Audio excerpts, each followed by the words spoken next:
Hello, and thank you for joining this Collaborative Dynamics mini-lecture on what defines your personality. We'll cover a few different things. I'm going to talk about the 5 traits that make up our personality, as well as some other things that may impact our personality. And then finally, I'm going to discuss why it's important to understand not just your personality, but the personality of others as well, in order to help you be a more effective professional. Personality is part of the way that we think, we act, and how we feel in certain situations. And the way that we think and act and feel can impact how we behave, as well as our approach to others. So if we think about our behavior is really a function of our personality, and in many ways, it's the way that people see our personality. It's how we express our personality is through our behaviors in many cases. And if we think about how do we think, how do we act, how do we feel about certain things, putting these different elements together really is what makes up our personality. Our personality is defined by 5 different traits, which are kind of on a sliding scale from sort of a low intensity to a higher intensity. And these 5 personality traits are extraversion, negative affectivity, sometimes called neuroticism, openness, conscientiousness, and agreeableness. Depending upon your training, you may have gone through other types of training using different terminology, such as if you've gone through the Myers-Briggs assessment. Perhaps you've gone through a DISC assessment, which is more behavioral based. However, we know that our behavior is a function of our personality, so you may have heard similar types of terms, but maybe a little bit different. But generally speaking, when we're talking about personality, we're really talking about these 5 personality traits here. And probably the least understood or the most commonly misunderstood personality trait. A lot of times when we think about extraversion, we're thinking about somebody who's very outgoing, somebody that's very social, who likes to be around people, versus the opposite, which is an introvert.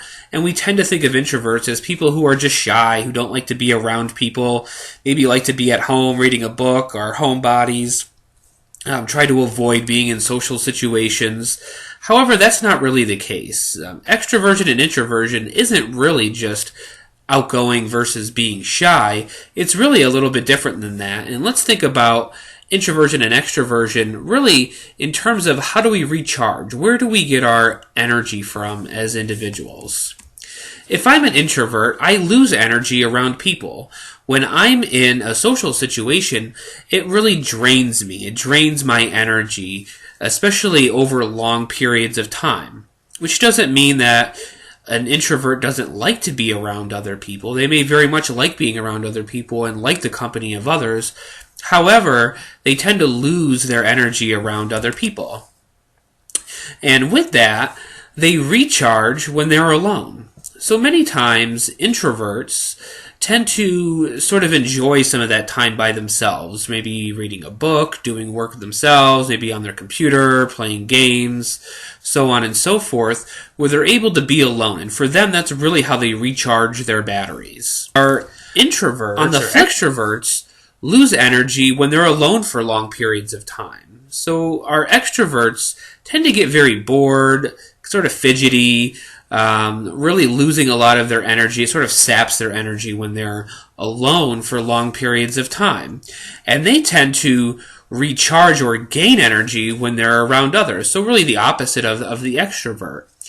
So extroverts maybe enjoy being by themselves to some extent. However, they really gain their energy and they get sort of a surge of energy from being around other people. So it doesn't mean that they don't like to be by themselves. Sort of in the same vein with an introvert, it doesn't mean that they don't like to be around other people. It's really more of a view or a thought around how do I get my energy? How do I recharge my energy? Is it being alone, or is it from other people? If it's alone, then I'm more introverted. If it's from being around others, I'm a little bit more extroverted. And really, this is a sliding scale, so it's not a matter of being low or high. There's different levels of intensity of extroversion, as there are with the other 4 personality traits as well. Negative affectivity, which is commonly called neuroticism, is either positive or negative. So if I have more of a positive affectivity, I tend to be less critical, less judgmental. I tend to have a more positive view. I tend to see the world in a more positive way. Whereas when we talk about our negative affectivity, we're typically talking about someone who's more critical, more judgmental, tends to view the world in more negative terms. And again, this is a sliding scale. So if I have a very high negative affectivity, I tend to be more critical, more judgmental. I tend to see the world more negatively than if I have a low negative affectivity. I tend to be less critical and less judgmental. I tend to view the world a little bit more positively. And for a long time, we always felt that negative affectivity was a bad thing. However, if we think about it, sometimes it's good to have negative affectivity. If we're too positive, then sometimes we can overlook the bad, right? When really we should be paying attention to some of those bad things. Sometimes we have to be judgmental. We have to be critical in order to make good decisions. However, doing that too much can be a bad thing. If we think about jobs such as attorneys, auditors, those can be roles where having a good amount of negative affectivity is good because your job is to be more critical and more judgmental. However, like all things, we want to be balanced. Too much negative affectivity can be a bad thing. If we're too critical and too judgmental, then it can be difficult for us to get things done, and we may have too negative a view of the world. However, if we have too low of a negative affectivity, we may be too gullible. We may see the world through rose-colored glasses. So it's important to understand that just because it's called negative affectivity doesn't necessarily mean that we're talking about a bad thing. It's really situational and depending upon the particular role that you're in, as far as how effective that negative affectivity is going to be for you. How conscientious are we?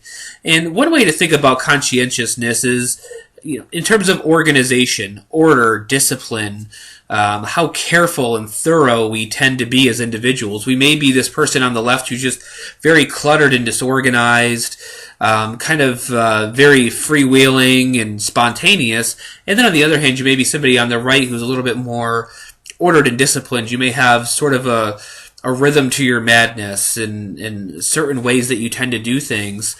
And this is sort of an expression of our conscientiousness. So how conscientious we are is really the degree of thoughtfulness, carefulness, and deliberation that we tend to have. And again, it goes from low to high and everywhere in between. If we tend to be very conscientious, then we tend to think everything through. We tend to be very, very careful. We tend to be very deliberate in our actions and what we do. And we may very well fall within the view of a perfectionist. However, if we're very low on conscientiousness, we may be very careless, very thoughtless. We may be very spontaneous and not maybe very impulsive, not really thinking about what we're doing, but just responding to our impulses and acting in a very impulsive way. So the degree of conscientiousness is really that degree of thoughtfulness, carefulness, and deliberation. If we think about effectiveness in a role, it really depends on what you're doing. If you're too conscientious, then it may be very difficult for you to take risks within your role or even in your personal life, whereas if you tend to be very unconscientious, then you may be very undisciplined. It may be very hard for you to make good, sound, reasoned decisions. So the degree of conscientiousness will determine how thoughtful, how careful, and how deliberate we are in our actions as individuals. How agreeable are we? And this tends to fall in line with words such as considerate, empathetic, warm, trusting, cooperative, kind. All of these types of words tends to be an expression of how agreeable we are. The more agreeable we are, is a function of how considerate we are.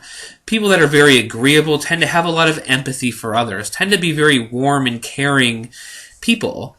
And because of that, people that are very agreeable tend to have a high level of trustworthiness and tend to trust others a lot, tend to be very trusting individuals, tend to be very cooperative, very collaborative about working with others to get things done.